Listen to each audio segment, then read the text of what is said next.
Bueno, muy buenos días para todos aquellos que nos siguen en esta transmisión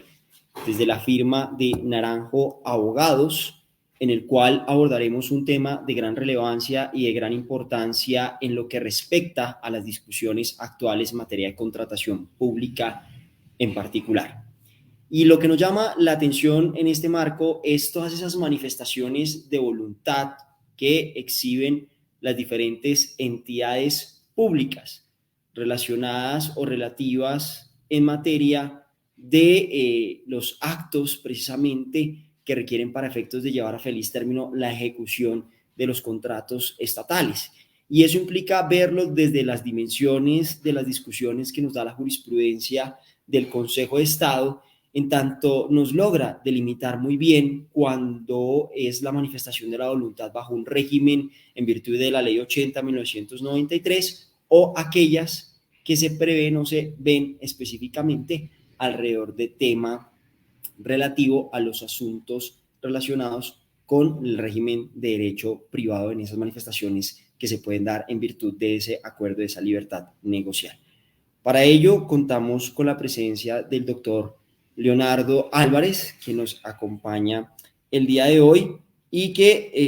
extiendo una bienvenida, sin más decir, un pleno agradecimiento por toda esa colaboración y ese acompañamiento. Él es abogado de la Universidad Externado de Colombia, especialista en contratación estatal y magíster en Derecho Público de la universidad.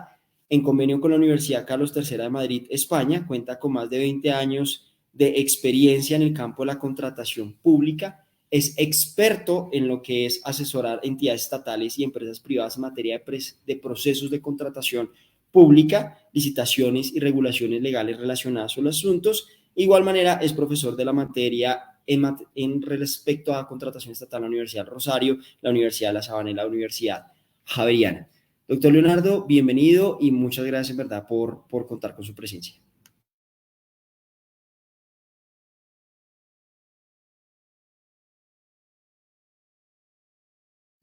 Doctor Leonardo, ¿qué pasa con usted? No lo estamos escuchando. Buenos días, Gerson, ¿cómo te va? Entonces, muy contento de estar acá con ustedes, compartiendo un poquito todo el tema de lo que es esos actos administrativos contractuales y el acto contractual que tiene génesis en el contrato. Entonces, a todos los que nos están escuchando, muy bienvenidos a esta charla. Muchas gracias, doctor Leonardo. Entonces, pues bueno, sin más preámbulos sobre estos temas, entonces empecemos sobre los asuntos y sobre la materia en particular. Y lo primero tiene que ver precisamente con empezar con esa diferenciación entre los actos que son propios de esas potestades exorbitantes en virtud de la Ley 80/1993, consagradas en varios de sus artículos. En particular, hablamos de la terminación unilateral, la liquidación lateral, hablamos de las modificaciones y las interpretaciones laterales, entre otras. Y quisiéramos un poco detallar también esos actos que son propiamente en virtud del origen del contrato, de la libertad negocial de las partes. Quisiéramos como un poco abordar cómo encontrar la diferencia entre uno y otro acto cuando nos encontramos en uno y otro. Muy bien, Gerson. Entonces, digamos que en materia de la ley de contratación estatal, el artículo 14 de esa normatividad establece unos poderes en favor de la administración, poderes que la administración utiliza para la dirección, para la vigilancia y para el control de la actividad contractual. En ese sentido, la ley establece poderes unilaterales, los cuales se concretan a través de actuación administrativa. La fuente de esa actuación es la ley y por tanto los actos que allí se generan se consideran actos administrativos contractuales. Un ejemplo de ello, la declaratoria de caducidad, la imposición de multas o la declaratoria de incumplimiento. Sin embargo, el Consejo de Estado también ha hecho importantes precisiones para aquellas actividades en donde la entidad del Estado no se rige por ley 80, pero sin embargo, y rigiéndose por el derecho privado, tiene posibilidad de realizar actuación unilateral, ya no con fuente en la ley, sino con fuente en el propio negocio jurídico a partir del principio de autonomía de la voluntad. Serán las partes las que al inicio del contrato determinen los efectos que se van a regular durante la ejecución del contrato, efectos que también pueden generarle a alguna de las partes una posición de privilegio, eso sí, determinados en el propio negocio jurídico. Por ejemplo, jus variandi para modificar algunas cláusulas o algunos alcances del contrato. También la posibilidad de imponer multas, de declarar el incumplimiento, que desde el punto de vista del derecho civil es esas cláusulas resolutorias expresas que desde antaño la propia Corte Suprema de Justicia ha venido avalando. Entonces, la gran diferencia la podríamos ubicar en que en el caso del acto administrativo contractual, su génesis está en la ley. La ley, a partir de ese principio de derecho positivo que inspira la administración pública, es decir, que la administración pública solamente puede realizar aquella actividad que la ley le permite, entonces la administración pública, en virtud de esas competencias que la ley le dota, realiza una actuación. Obviamente, en ese marco muy estricto que será la propia ley. Por el contrario, las entidades fugadas, las que no pertenecen al sistema de la ley 80, que tienen un régimen privado, ellas, a través del principio de autonomía de la voluntad, principio dispositivo que permite a las partes disciplinar la conducta, entonces, en esa disciplina, ellos se pueden establecer poderes unilaterales que le permiten una actuación de privilegio y en ese sentido la fuente ya será contractual y la responsabilidad en cuanto a la eficacia de esos actos será, por un lado, la validez de la cláusula y por otro lado, que se cumpla conforme a lo que las partes han pactado. Ahí yo creo que podemos encontrar una importante diferencia.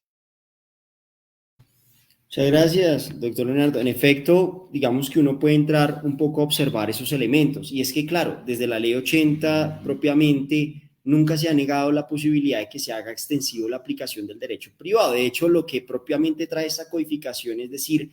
habrán algunos elementos especiales que estarán contemplados en el marco de la ley 80, pero no deja de negarse que los otros elementos accidentales, naturales de los contratos, el marco del derecho comercial y el derecho civil, pues van a entrar a introducirse y aplicarse en ese marco y por supuesto en esa debida autonomía de la voluntad, un poco avanzando históricamente para un poco superar esa anquilosado antepasado de la ley 80, en donde precisamente lo que se convocaba era realmente a tener una rigurosidad en los elementos esenciales del contrato y todo lo contrario con la ley 80, digamos, tenemos unas configuraciones distintas donde hay una integración en virtud del derecho privado. Sin embargo, se nos presenta entonces ahora un cuestionamiento importante alrededor de la aplicación de los regímenes en específico. Tenemos el régimen de la ley 80, tenemos el régimen, los regímenes exceptuados o regímenes especiales bajo unas posibilidades de aplicar ciertas cláusulas excepcionales y en esa medida uno empieza a encontrar alrededor de esas dinámicas dos aspectos importantes. Estaba leyendo últimamente una sentencia del doctor Sáchica sobre, digamos, una situación que hubo con el Ministerio de Agricultura cuando se celebró convenios especiales con el Instituto Iberoamericano de Crédito Agropecuario, en donde se adelantó temas de avance tecnológico y el Ministerio de Agricultura optó por tomar la decisión de emitir un acto administrativo declarando el incumplimiento del contrato y posteriormente haciendo exigible la cláusula penal. Dentro del tema se observa que efectivamente cuando estamos hablando de convenios especiales, pues son aquellos que están aplicados en virtud de esos contratos de tecnología, de promoción a la tecnología y que aparte de eso están enmarcados bajo acuerdos internacionales. Entonces, digamos, bajo esa perspectiva, Sáchica hace unos diferentes análisis en particular relativo a mirar realmente si la entidad bajo un régimen de derecho privado podía haber declarado el incumplimiento. ¿Y qué es lo que se concluye? Pues que en aquellos en donde el régimen es el derecho privado, pues en esos convenios especiales, pues no les cobija esas potestades exorbitantes. Luego la entidad no está habilitada ni por lo tanto puede entenderse que estamos ante un acto administrativo que sea susceptible de control en específico, sino que todo lo contrario, lo que nosotros estamos en ese escenario o en ese ejercicio es precisamente en que tenemos que mirar es el clausulado contractual para determinar si esas potestades unilaterales fueron otorgadas en el marco de la libertad negocial. ¿Y qué se encontró en específico? Pues que los contratos no habían concedido particularmente esas posibilidades y que por tal situación pues simplemente no podía declararse el incumplimiento con la mera manifestación de si encontrásemos un acto administrativo. Todo lo contrario, estamos ante un acto, por supuesto, que produce efectos jurídicos, pero que si no es otorgado unilateralmente en virtud del contrato, pues ¿qué corresponde? Solicitarlo ante un juez en virtud de una demanda de responsabilidad civil contractual, en donde se solicite, entre otras cosas, como consecuencia, la exigencia de la cláusula penal. Y viendo, digamos, todas estas tendencias en particular, quisiéramos un poco que abordáramos cuáles son esas tendencias modernas en las cuales está, digamos, ciñendo o guiando en particular la contratación estatal, principalmente en el ejercicio de esas manifestaciones que pueden ejercer las partes en virtud de dichos contratos celebrados. No, claro, digamos que la tendencia moderna es que el contrato no solamente es una disposición de intereses, sino también una autorregulación en cuanto a los conflictos que ese futuro contrato pueda generar. Ya hoy en día, y sobre todo por la demora en la solución judicial, un proceso judicial demora un importante tiempo, entonces el derecho moderno ha concebido que sea el propio contrato el que determine esas soluciones y que a partir del clausulado se puedan establecer remedios para que las partes, sin necesidad de acudir ante un juez, obviamente el juez puede controlar la actividad de las partes, ¿no? Pero sin necesidad de acudir ante un juez, puedan generar efectos jurídicos. Caso como el cobro de multas. También en el mundo moderno se ha hablado de la posibilidad también de variar la prestación, obviamente informando debidamente de esos hechos a las partes contrarias, estableciendo una necesidad de proporcionalidad y de establecer también un pequeño debido proceso. Cuando ve, y ahorita más adelante, si nos damos la oportunidad, traemos un ejemplo de esas cláusulas, entonces allí no solamente se da la posibilidad de una declaratoria, sino también un procedimiento para que las partes, de forma proporcional, sin generar abuso del derecho, puedan realizar declaraciones que puedan alterar el mundo de lo jurídico. Entonces, esa es la visión moderna y esa visión moderna es la que hoy en día está cogiendo el Consejo de Estado, sobre todo para las entidades que están fugadas, las entidades que no pertenecen al sistema, pero que en virtud del propio negocio jurídico pueden generar esa disposición de intereses, obviamente respetando la buena fe, que no se vayan a abusar de los derechos, en algunos casos permitiéndole a la otra parte el derecho de retracto en el sentido de que si la variación del contrato no es de a su acomodo, se pueda inclusive retirar del negocio, en fin, dándole importantes posibilidades, todo ello con miras a una mejor y más eficiente ejecución de esos contratos. Perfecto, en verdad es supremamente clave estas discusiones en particular que se están planteando, inclusive porque creo yo que en el marco de las variaciones que aquí se están señalando en particular, entran elementos tan importantes como también esos ejercicios de compensación económica cuando se presentan esas circunstancias de desequilibrios económicos del contrato o hay una circunstancia, teoría de la imprevisión, que permita que alguna de las partes se le faculte para dar unas modificaciones o unas variaciones en particular del vínculo contractual, porque sabemos que no solamente hay una oportunidad de previsibilidad cuando se celebran los negocios, sino que también hay circunstancias del contexto en específico en la cual determinan que unas variaciones o unas condiciones que hagan dificultosa la ejecución de ciertas obligaciones implica la necesidad de que en algunas ocasiones se concedan bajo unas circunstancias o bajo unos eventos la posibilidad de otorgar esas situaciones de variaciones y, por supuesto, mirar toda una serie de procedimientos que se pactan para efecto de hacer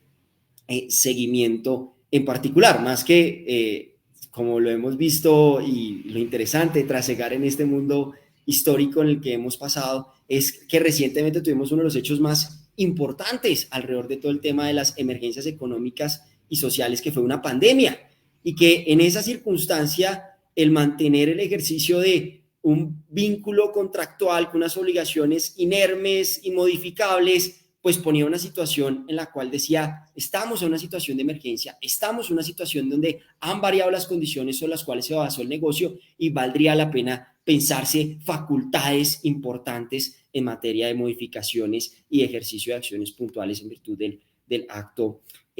contractual. Y de hecho también dicen en particular que qué mejor que el ejercicio del escenario y la contratación estatal para ver ese punto de encuentro también entre lo que es propiamente el derecho administrativo con lo que es el derecho privado. Algunos hablan de la privatización en el ejercicio del análisis y las reflexiones en materia contractual, otros dicen, no, hay una tendencia específica simplemente a reconocer más la preponderancia a la autonomía y a la libertad negocial de las partes, y en esa medida, pues, ojalá que el contrato como instrumento pues sirva para efectivamente la satisfacción de la necesidad. Es decir, muchas de esas condiciones o pactos o cláusulas lo que tienen que pretender es observar esa finalidad a la cual está llamado con la ejecución del contrato, y es a la satisfacción específicamente de una necesidad que se ve enmarcada en la prestación del servicio o la generación de unos bienes en particular. Quisiera, doctor Leonardo, que, bueno, viendo estas circunstancias, tendencias, pues creo que el Consejo de Estado claramente no ha estado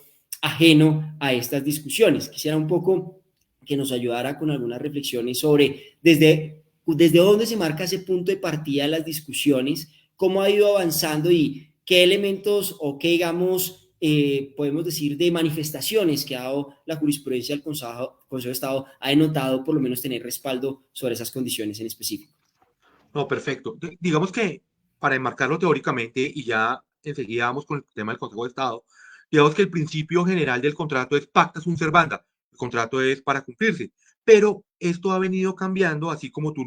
no lo has venido comentando, por otro principio romano que es rebus sic stantibus, es decir, el contrato es de acuerdo a las circunstancias reales del momento de su ejecución. Entonces, alrededor de esta discusión entre el pacta sunt servanda y la rebus sic stantibus es que se han venido otorgando todos esos poderes. En ese sentido, digamos que la jurisprudencia del Consejo de Estado hace un cambio notable. Digamos que en los primeros años del 2000, la primera década, se decía que en materia de potestades unilaterales, por el principio de igualdad que establecía el propio Código Civil, y pues obviamente ese tipo de relaciones, pues no podía haber una preponderancia de una parte sobre la otra. Esta situación empieza a cambiarse a partir del año 2017 con unas jurisprudencias del doctor Santofimio, en donde él inicia a traer a la discusión la posibilidad de que en esos actos de las entidades jugadas también pueda haber actividad unilateral, obviamente dispuesta al interior del contrato. Entonces, alrededor de la discusión de las empresas públicas, de si podían o no podían ejercer cierta actividad unilateral, inicia como ese cambio de disposición, pero ha sido, y pues así lo reconozco yo, la sala actual la que de verdad le ha dado un real impulso a esas teorías. Y voy a comentar algún par de jurisprudencias, un trío que podemos decir que ya más o menos delinea una línea conceptual de lo que es este acto contractual, y podemos iniciar esa línea con una sentencia del 23 de noviembre de 2022, en donde el demandante es una empresa privada contra las empresas públicas de Medellín. Digamos, la controversia en este caso se suscitó por unas deducciones por incumplimientos, lo que nosotros conoceríamos como una típica multa. Entonces, el demandante consideró que Empresas Públicas de Medellín desbordó, digamos, sus competencias al establecer unos descuentos en favor de la empresa por ocasión de unos incumplimientos parciales. El Consejo de Estado, al revisar la actuación, entonces revisa cómo se pactó la multa. Y entonces encuentra que al interior del negocio las partes dispusieron no solamente unos eventos que iban a generar esa multa, sino también un procedimiento. Procedimiento en que determinaba que Empresas Públicas de Medellín notificaba a su contraparte de los incumplimientos, le otorgaba un término para que pudiera defenderse y si al final del día esos argumentos de defensa no prosperaban, entonces podían generar descuentos o la aplicación propiamente de la multa. Esta actividad fue estudiada por el Consejo de Estado y el Consejo de Estado consideró que ese acto no era un acto administrativo porque su fuente no tenía como fundamento la ley, sino que la fuente, la génesis, era el propio negocio jurídico. Por tanto, y por esa razón, consideró válida la actuación de las empresas públicas de Medellín y le da un impulso a aquello que es el acto contractual. También en esta sentencia y en las posteriores se va a precisar que si quien demanda no está contento con la decisión de la entidad pública en cuanto a esos descuentos, en cuanto a la forma y la manera, lo que lo tiene que atacar es por la responsabilidad contractual, es decir, porque la entidad pública no acometió, no cumplió en forma estricta lo que allí estaba pactado. Si no es de esa forma, el acto conserva toda su validez y por tanto produce sus efectos jurídicos. Entonces, ahí hay una primera jurisprudencia. Otra, voy a comentar tres muy brevemente. Otra es una sentencia del 25 de mayo de 2023. También acá el Consejo de Estado, en este caso, quien estaba actuando era Indumil, ¿no? La empresa de la industria militar que también tiene régimen fugado. Entonces, el Consejo de Estado analizó la legalidad, en este caso también de imposición de unas multas, y concluyó sobre, uno, la legalidad del pacto de multas y también sobre la posibilidad de imponerlo en forma unilateral, por cuanto, y vuelvo y repito, esta actuación nace es del acuerdo de voluntades. La disposición de intereses se hace al inicio de la relación contractual y obviamente estamos hablando de intereses netamente económicos, que también nos va a diferenciar de las potestades en ley 80, porque las potestades en ley 80 no solamente van a tener un efecto económico en cuanto que hay un pecunio que debe pagarse una parte a la otra, sino que también tiene un efecto sancionatorio. Es decir, si usted en un año fiscal colecciona 4 multas o una declaratoria de incumplimiento y un par de multas, eso le va a generar una inhabilidad para contratar. No, en el caso del derecho privado, ello no ocurre, no hay un efecto sancionatorio, simplemente hay un efecto económico y por tanto las disposiciones sobre los efectos económicos de las partes son de la más absoluta libertad, ¿no? Entonces ahí también vamos a encontrar una diferencia porque en el caso de la ley 80 y de esas potestades tienen en algunos casos un marcado tinte sancionatorio, caso que en el derecho privado no existe porque en el derecho privado la disposición es simplemente sobre efectos económicos que tiene ese contrato. Ahí también encontramos una importante diferencia. Una vez determinada la legalidad, dijo el Consejo de Estado en la sentencia de Indumil, entra a estudiar si la entidad aplicó, digamos, puntual y estrictamente la cláusula. Y en este caso encontró que la entidad aplicó una multa por fuera de ese marco negocial que ellos se habían impuesto. Y en ese sentido declaró que no era viable esa producción del acto porque no estaba conforme al propio contrato. ¿Sí? Entonces, mírenme que en el primer caso de empresas públicas dijo sí, la cláusula es completa, la cláusula se cumplió con rigor y ese rigorismo permite la eficiencia del acto. En el caso de Indumil, contrariamente, se entendió que la actuación de Indumil no estaba conforme a lo que las partes habían predispuesto a la regulación contractual que habían emitido y por tanto que el acto no tiene eficacia. Por último, o una de las últimas jurisprudencias, obviamente que en el ámbito de las jurisprudencias pueden haber más de las que aquí estamos comentando, simplemente acá estamos tratando de establecer una pequeña línea jurisprudencial. Entonces, en una última sentencia de 24 de marzo de este año, 2024, también con ocasión a la conducta contractual de empresas públicas de Medellín, se hizo una controversia porque la liquidación de ese contrato se hicieron unos descuentos por imposición de una cláusula penal. Entonces, aquí el Consejo de Estado dijo, sí, es que EPM al interior de ese negocio jurídico determinó causales de resolución del contrato, que son resoluciones tácitas, resoluciones expresas, que desde antaño se permite pactar por las partes, ¿no? Y el Código Civil permite la resolución tácita por incumplimiento, pero también la resolución expresa cuando las partes determinan qué actos o qué hechos van a generar el incumplimiento resolutorio del contrato. Aquí EPM reguló en ese sentido y por tanto el Consejo de Estado encontró que esa declaratoria de incumplimiento cumplía con los requisitos del propio negocio jurídico y por tanto entendió su legalidad. Una vez establecida la legalidad del acto, entonces se procede nuevamente a analizar su cumplimiento, concluyendo que en este caso EPM sí que se apegó a esa regla contractual y por tanto que el acto va a tener toda su eficacia. Entonces, ahí ya empezamos a encontrar ya una línea, una repetición de sentencias que nos da una doctrina sobre lo que es ese acto contractual.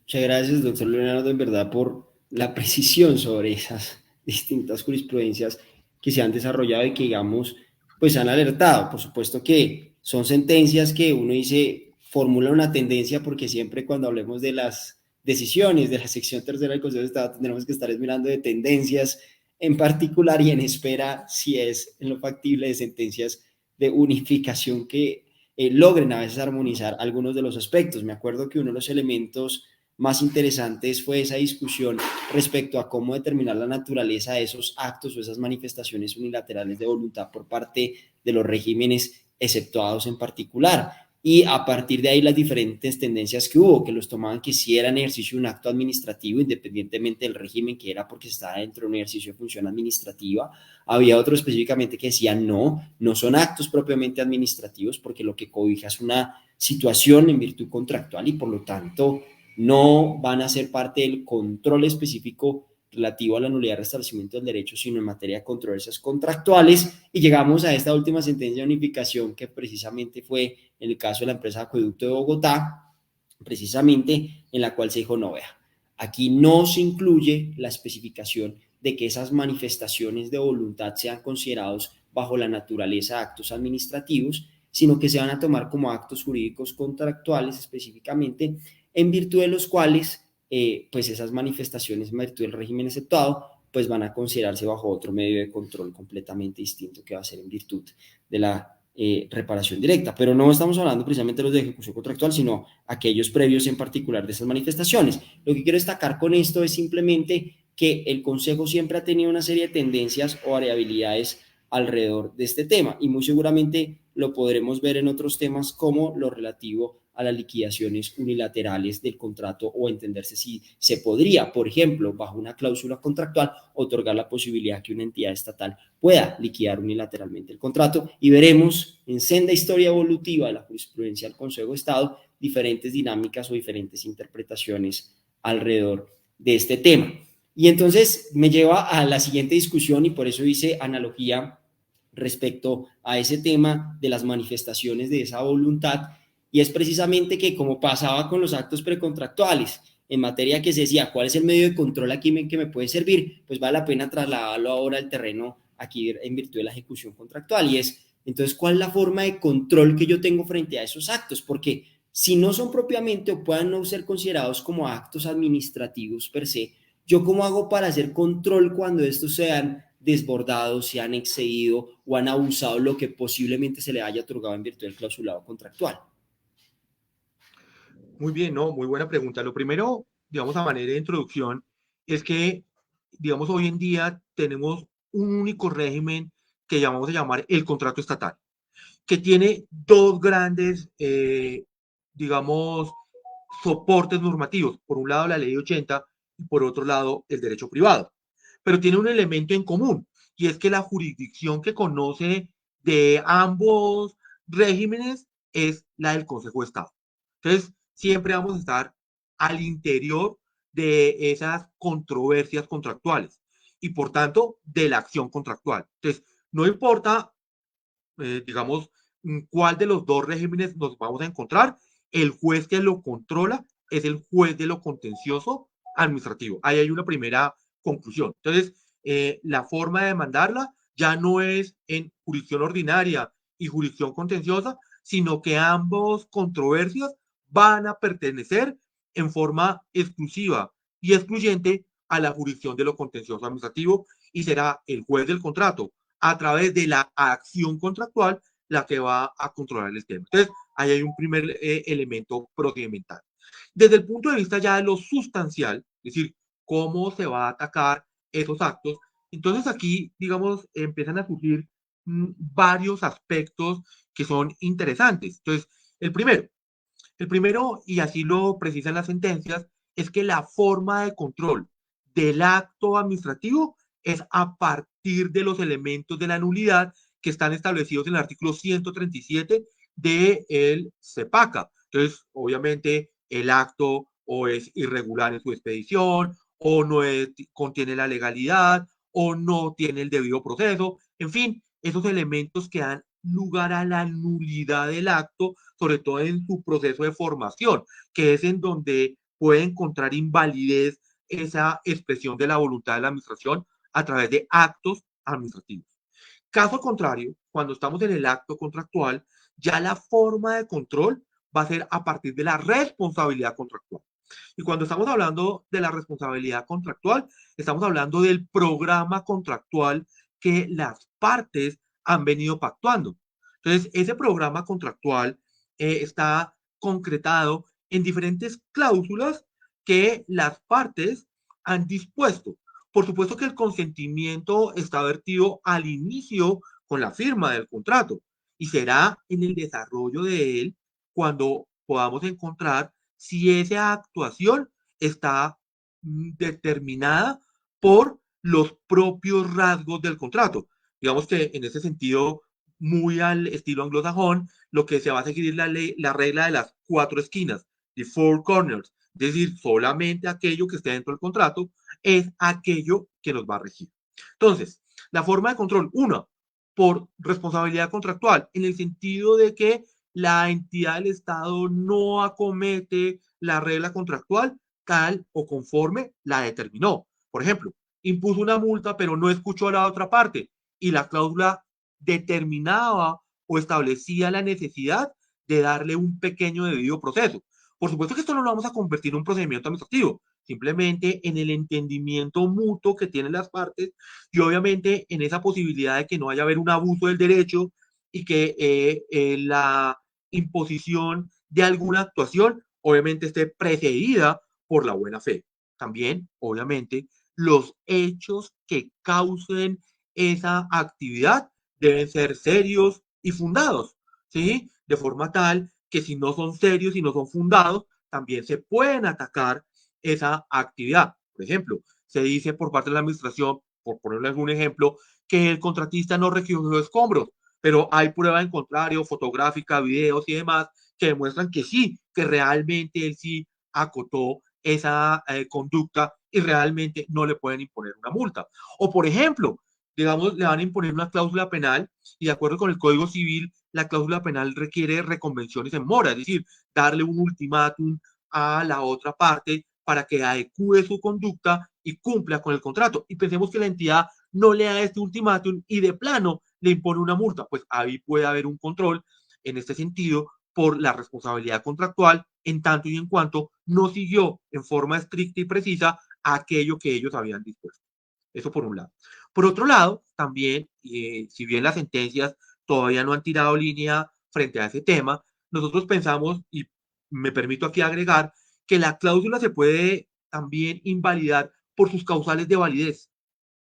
Es decir, la otra parte podría intentar una nulidad, pero de la cláusula. Es decir, esta cláusula es nula porque no contuvo mi voluntad, porque hubo elementos que no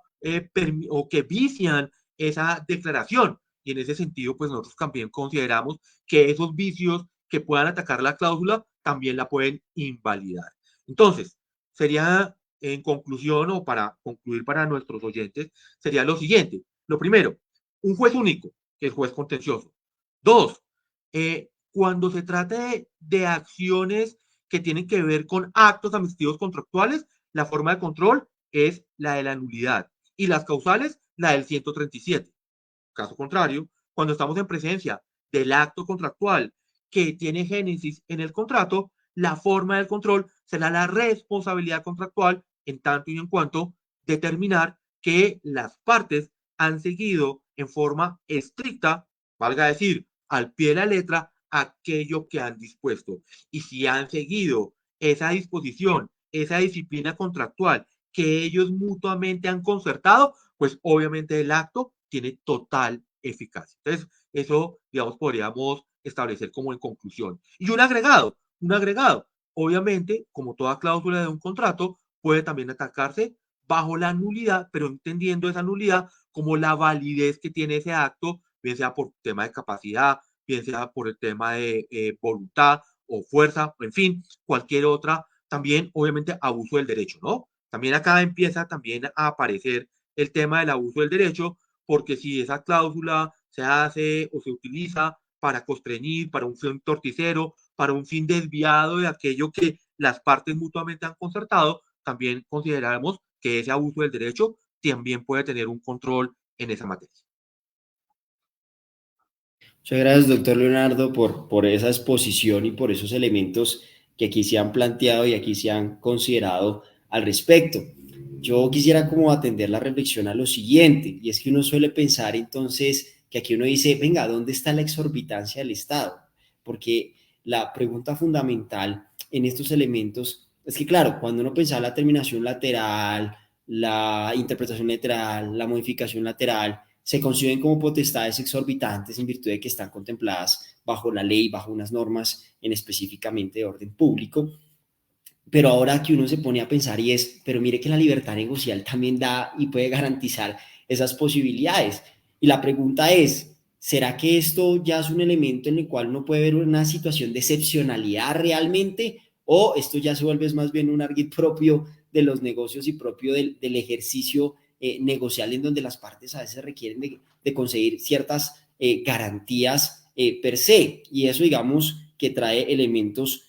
consigo. Además, ¿por qué? Por ver lo siguiente, y es que en las entidades estatales, y que pueden atraer siempre, pero a mí me gusta esa ambivalencia entre el régimen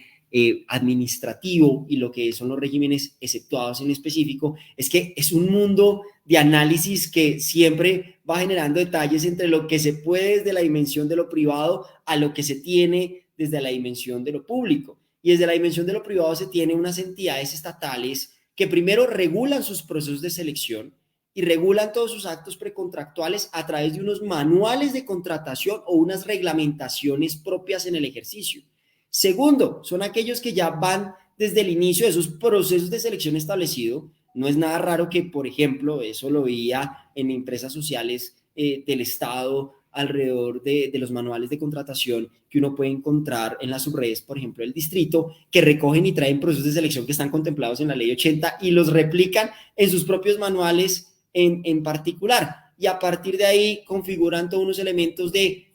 digamos, el adelantamiento de pliegos, la posibilidad de expresar unas minutas del contrato en donde ya prefijan unas condiciones esenciales y a veces uno ve que empiezan a incluirse esas cláusulas de carácter de esos poderes exorbitantes que están dentro de la ley 80, pero cláusulas que entran a considerarse dentro del marco de la celebración del contrato para efectos de la firma o suscripción por parte del contratista. Entonces realmente uno dice hasta dónde hay un punto real de exorbitancia o digamos, excepcionalidad realmente ante este marco de estas condiciones negociales que en particular permiten ese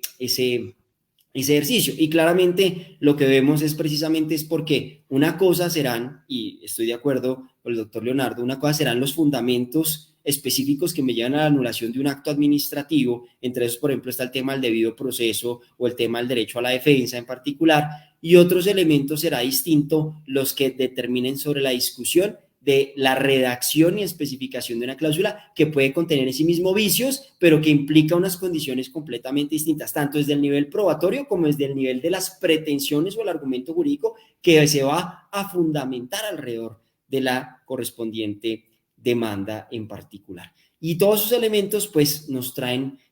varias de las discusiones que nos plantean de todos estos elementos en particular. Yo quisiera como un poco, aprovechando, doctor Leonardo, por la conferencia tan brillante, tan excelsa que nos ha planteado, es hacer una pregunta en específico per se, y es cómo aquí juegan los principios de la función administrativa respecto a este tema de la libertad negocial, porque la ley 1150-2007 nos dice, los regímenes adaptados le aplican los principios de la función administrativa, y la pregunta es, en este ejercicio negocial, ¿cómo entran a jugar los principios de la función administrativa? Pues mire que el Consejo de Estado no ha hecho una reflexión en torno a ese artículo 13 de la Ley 1150, en donde establece que si bien las entidades fugadas aplican régimen privado, pero con atención a los principios de la contratación estatal, que están a su vez recogidos en el artículo 23 de la Ley 80 y que enmarcan una cantidad de principios, porque no solamente los tradicionales de la transparencia, la economía y la responsabilidad, sino que también los principios del debido proceso, de la igualdad de condiciones, en fin, una cantidad de principios que deben también determinar esa actividad contractual de las entidades que están fugadas. En ese aspecto, digamos que el Consejo de Estado no ha reflexionado y ello, desde nuestro punto de vista, implica cargas para la administración pública, cargas como, por ejemplo, que el ejercicio de la facultad debe ser prudente, debe ser conmensurado, debe ser moderado, no debe generar un abuso del derecho, no debe generar una posición dominante frente a sus contratistas, porque al final del día también una parte que no debemos tampoco olvidar es que como tú lo determinaste, como usted lo puso en el punto de discusión, los manuales de contrato se han vuelto unas para ley 80. Es decir, digamos, tratando de imitar, tratando de homologar todo aquello que está contenido en la ley 80 y para la parte que va a contratar, pues no hay una libertad, no hay una contratación cabeza a cabeza, tete a tete, dirían los franceses, para que puedan disponer en forma libre y totalmente digamos, desprevenida los efectos jurídicos que van a regular, sino que son contratos de adhesión en donde la posibilidad de discutirlas clausulado es bastante escasa y por tanto que la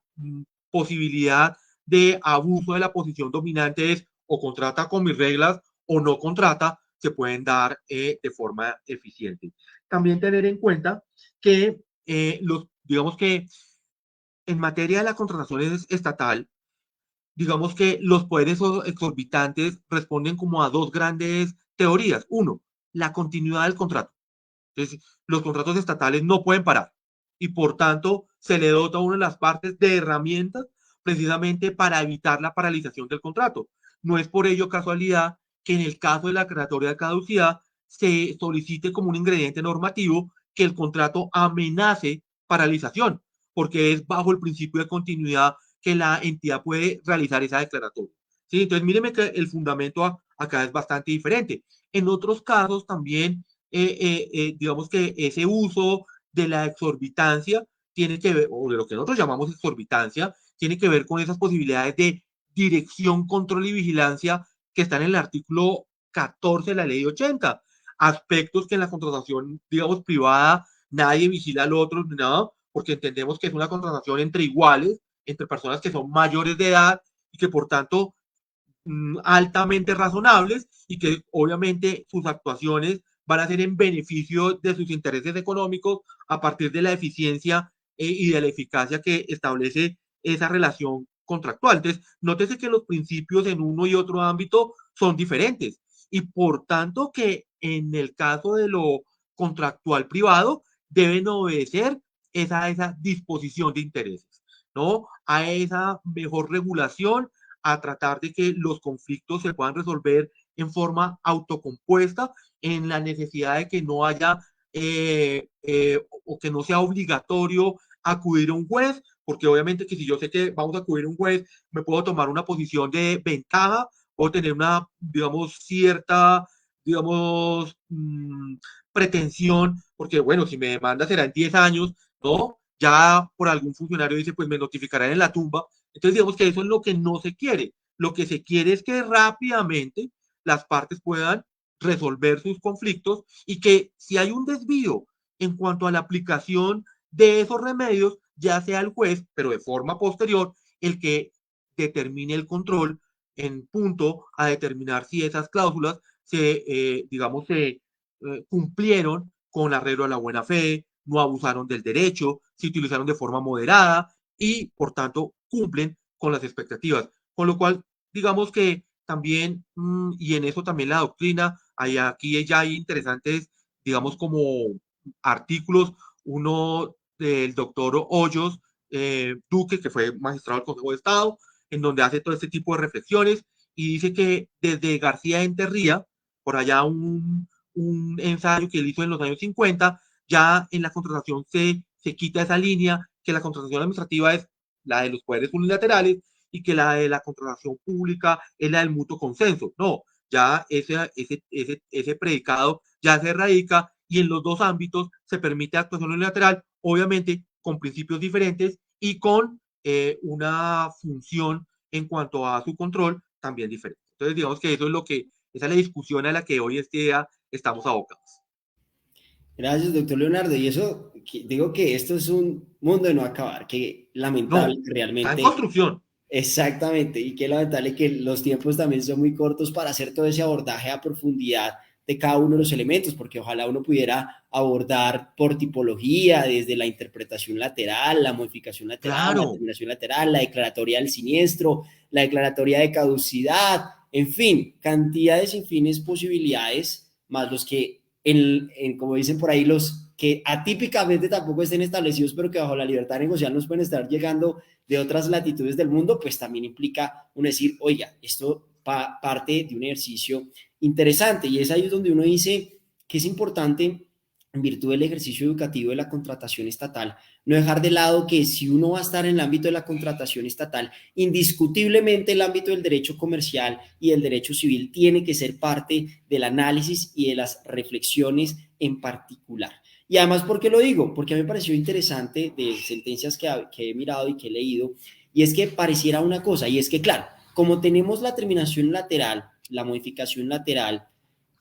todas estas, digamos, cláusulas excepcionales o exorbitantes o potestades exorbitantes están configuradas en la ley, su marco de interpretación va a ser lo que propiamente plantea la ley 80 y el objeto de la ley 80. Pero, por ejemplo, las que se pactan en virtud de una cláusula, su marco interpretativo, claro que van a ser las normas de orden público, por supuesto los principios del derecho, pero también van a ser las reglas de interpretación contractual, porque dependeré claro. de mirar el objeto del contrato, de mirar las otras obligaciones, de mirar otras cuestiones en donde, por ejemplo, en virtud del clausulado se presenten vacíos, porque hay que decirlo, también en la libertad negocial, no solamente el legislador peca en omisión de a veces no ser tan detallado sobre algunos elementos, sino que también uno en la celebración del contrato puede omitir ciertos cuestionamientos en virtud de los requisitos, del procedimiento, de específicamente algunos elementos que determinen cómo se va a aplicar o dar esa ejecución dentro del clausulado del contrato. Y eso también obliga a uno a decir, tenemos que atender las reglas de interpretación del contrato para determinar ciertas derivaciones que nos permitan cubrir esos vacíos que están en virtud del ejercicio del contrato. Y eso me parece un plus muy interesante en este escenario cuando estamos en el marco del derecho privado y el derecho comercial en ese ejercicio de libertad negocial. Y digamos que para cierre en particular, yo creo que esto es de seguir haciendo una reflexión y un constante análisis y de seguir mirando los retos que esto específicamente plantea, principalmente con lo que usted mencionaba en particular, y es hasta qué punto, y eso también he tenido esa curiosidad, pero hasta qué punto, digamos, puede decirse que vamos a emular o vamos a simular como ser parte de esas relaciones civiles y comerciales, pero uno no deja de tener también ese vestigio de entidad pública, o por lo menos de ese vestigio de la finalidad hacia la prestación de los servicios y hacia la satisfacción de unas necesidades per se. y en esa medida también queda como esa tendencia a decir, ¿realmente estamos en una relación igualitaria o realmente esa configuración de entidad pública nos pone también en una situación de condiciones desiguales? ¿Por qué? Porque estamos hablando de un ente estatal, ¿cierto? Específicamente, que está gobernado bajo unos principios en particular, que bien es cierto, pueda que sea distinto el régimen aplicable, aún así no deja de tener ese entendimiento público y ese entendimiento de satisfacción de necesidades. Y a partir de uno dice hasta qué punto la entidad pública sí puede actuar o emular como si fuera un sujeto dentro del mercado común y corriente privado en el ámbito de lo civil y de lo comercial. Y eso genera también discusiones alrededor de la materia, hasta qué punto la entidad puede, en virtud de desprotegerse de eso. Porque claro, si estamos ante una entidad pública, uno dice, el debido proceso es manifestación de todas las autoridades administrativas. Y así estemos en el marco del régimen civil o comercial, pues el artículo 29 dice, en el caso de los procedimientos administrativos o en el caso de las manifestaciones de carácter administrativo ante autoridades, pues claramente también hay un influjo del debido proceso. Entonces, digamos que esa naturaleza hace que algunas garantías se vean más fuertemente impactadas en este ejercicio en particular. Yo quisiera, doctor Leonardo, no sin antes culminar pues esta conversación, diálogo, no sé si quiera apuntar o adicionar algún elemento final que quiera dejar o alguna reflexión que nos quiera dejar al final de esta sesión o de esta charla. Correcto. Digamos que en ese mismo sentido que tú estás comentando en cuanto a los límites, pues obviamente que los límites no pueden rebasar el principio de la buena fe, que al día de hoy es un principio informador de todo el derecho. Y ese principio de buena fe primero tiene que ver con que en algunos casos esas cláusulas de determinación unilateral tienen que ser absolutamente conocidas por la parte contraria. Esa parte contraria también, o digamos, esa propia regulación, tiene que también guardar los aspectos contractuales como el sinalagma que envuelve al contrato. Es decir, esa prestación que no se vuelva o más onerosa o que la prestación se vuelva abusiva en cuanto a que la entidad del Estado tenga como una espada de Damocles frente a su contratista privado y que, digamos, de forma abusiva pueda generar una actuación. Entonces, aquí la ponderación, la razonabilidad van a ser límites que van a acotar esa actividad contractual. Y creo que como esta es una tesis en construcción, también los abogados cuando empiecen a litigar en contra del uso de esas tesis van a ir afinando sus argumentos. Entonces, al principio, pues el argumento era un poco, digamos, burdo en cuanto a asimilarlo a un acto administrativo. Hoy en día y con las presiones del Consejo de Estado ya se van afinando esos argumentos y ya se va a ver, oiga, mire, es que esa cláusula fue abusiva porque es que EPM es un gran conglomerado, nosotros somos unos chiquitos, por favor, evite este abuso del derecho. Entonces ahí empieza ya a interactuar esos aspectos que también son propios del derecho privado, ¿no? A que obviamente el uso de la cláusula no vaya a alterar el sinalagma contractual en cuanto al débito, en cuanto a las prestaciones que han sido asumidas, a que no haya una excesiva onerosidad en el cumplimiento de las obligaciones. En fin, elementos propios del derecho privado enmarcados en el principio de la buena fe que acotan y van a limitar en forma decidida esa actuación del Estado. Entonces, yo creo que por ese lado podríamos como concluir que será a través de los remedios del propio derecho privado la forma en la que se va a limitar esta actuación y pues también decir, y esto sería importante, que bienvenidas estas tesis porque lo que están es actualizando el derecho. Nótese que en el caso del Código Civil francés, ya estas actividades están recogidas positivamente porque la modernización del Código Civil francés ha venido permitiendo esta actividad. Lo mismo en el BGB, lo mismo en el Código Civil italiano, o el Código Civil peruano, que son los que han, digamos, tratado o van como a la vanguardia o en estas tendencias. No también olvidar la compilación de derecho privado en cuanto a la compraventa internacional, en donde también estos principios están plenamente recogidos. Doctor Leonardo, no, pues ni más que agradecer, por supuesto, por este espacio, por supuesto, también que nos permita en otros escenarios de discusión que muy seguramente vamos a tener en Sí, no, secciones vamos en a materia de propiciarlos. contratación. Claramente, materia de contratación, porque algo que es evolutivo, dinámico en sus discusiones es precisamente estos temas en materia de contratación estatal. Invitamos a todas las personas que nos pudieron ver la transmisión, que nos puedan seguir a través de nuestras redes sociales de Naranjo Abogados en Instagram, en Facebook, en LinkedIn y también en nuestro canal de YouTube, donde posteriormente estaremos subiendo también esta conferencia. Quienes se la hayan perdido o no la pudieron ver en la transmisión en vivo, de todas maneras la podrán tener grabada y estará en el post de Facebook, también será subido a LinkedIn y posteriormente también será subido al canal de YouTube para que ustedes puedan disfrutar de cada uno de los elementos o temas que acabamos de discutir. Doctor Leonardo, le agradezco y le deseo, por supuesto, lo mejor y en verdad, muchas gracias por esas reflexiones.